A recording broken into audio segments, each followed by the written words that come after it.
Tonight, the trial of former Trump campaign chairman Paul Manafort begins. The case could be literally life or death for Manafort, but could also signal big wins or big trouble for both President Trump and special counsel Robert Mueller. Plus, right-wing conspiracy theorist Alex Jones in court today, trying to get out of a defamation suit brought by Sandy Hook families.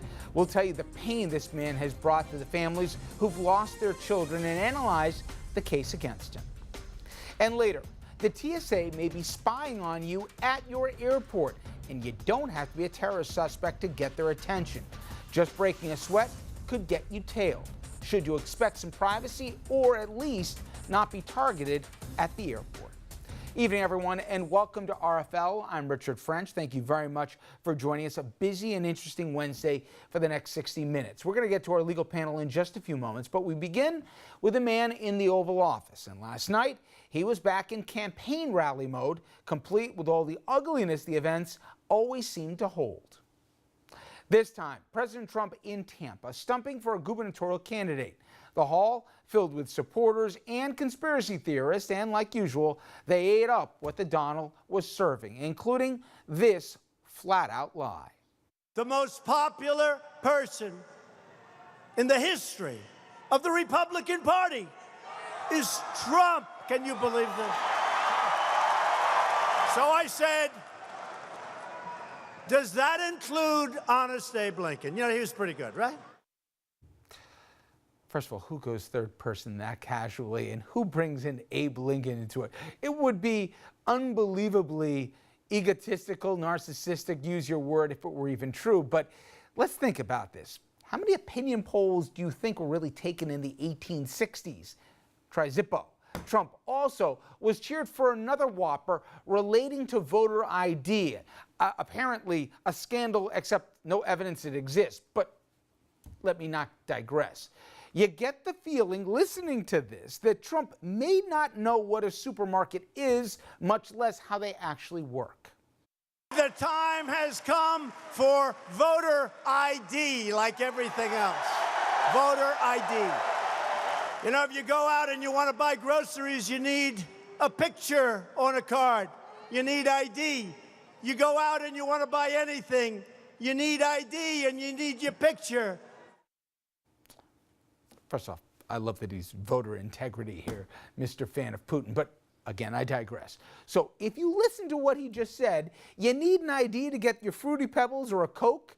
You don't need an ID to get bacon. That idea, not kosher. But a lot of people are not laughing at last night's rally. Top of the list, people like me and Andrew, reporters. Here is senior political correspondent Andrew Whitman with what is not funny. Right, although I did write the bacon joke. You did, I give you credit. I tried my best. Rich, this president has made no secret of what he thinks of the press, but last night we saw the impact his words are having, and in the center of it all was CNN's White House correspondent and frequent Trump target, Jim Acosta.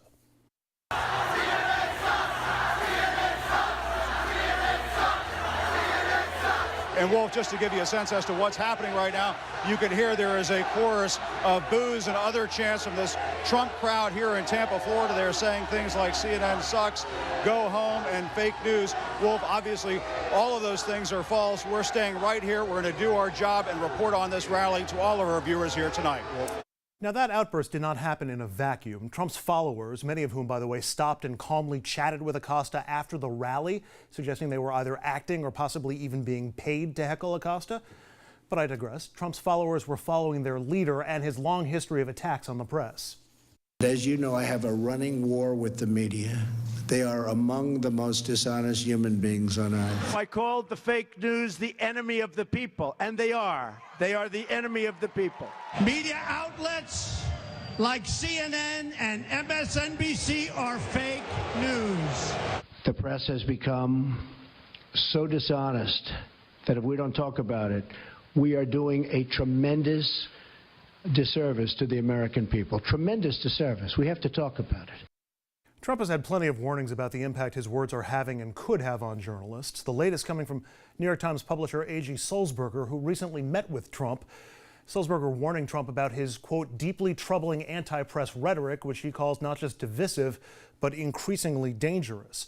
And it's worth noting this president, who hates the press, has lied to the press and the American people more than 4,200 times since taking office, or about 7.5 lies a day. And one of the jobs of the press is to point out those lies and ask difficult questions about them, Rich. And that may be why he hates the press as much as he does. And the idea when pressed today that the press secretary, Sarah Sanders, they said, well, what was the president's reaction? Oh, he believes in a free press, but he also believes in a free public to say what they wish.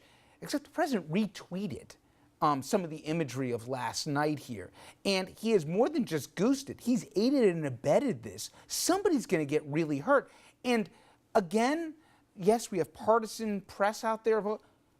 His biggest targets are simply telling the truth. He's the one lying. It's not my opinion. It's fact. He's upset because they're reporting on things that he's doing that are either borderline criminal, offensive, non-presidential, or whatever else.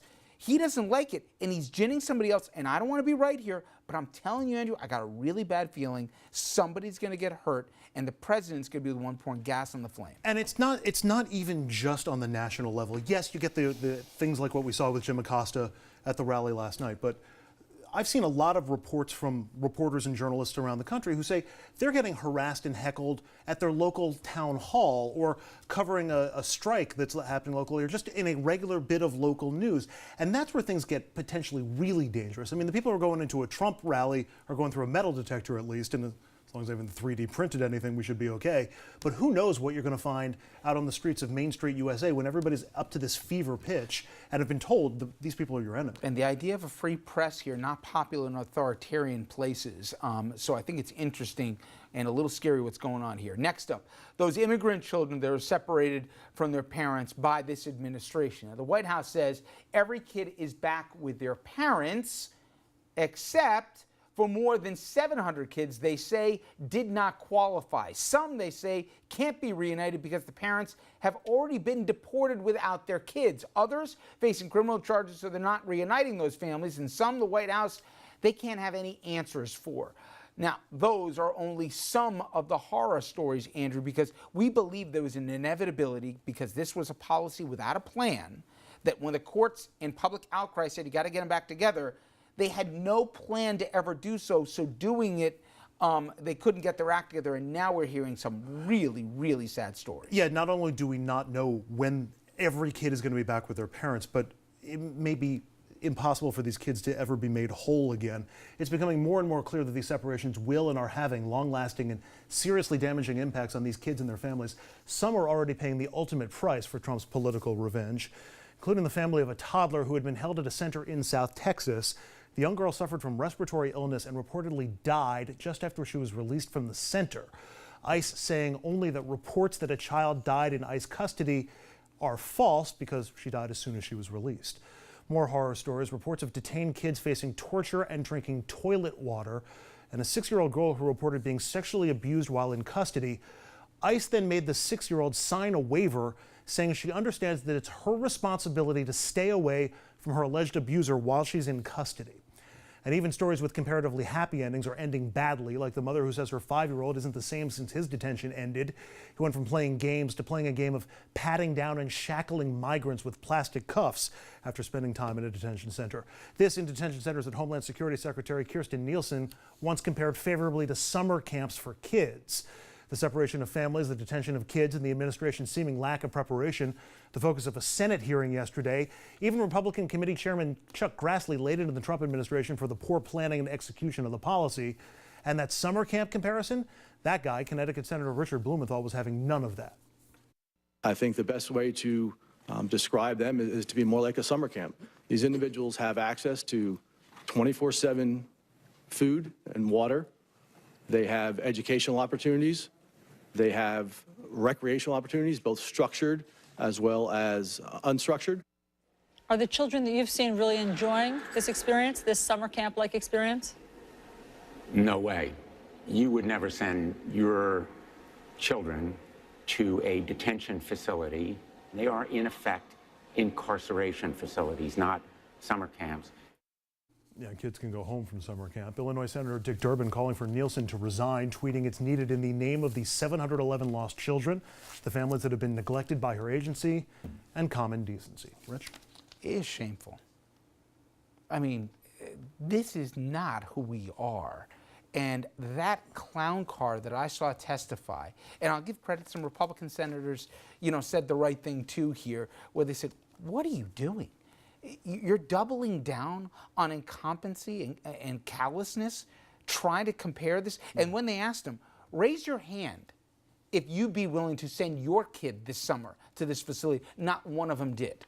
And by the way, they had another person on the panel who worked there who said, it's outrageous what we've done.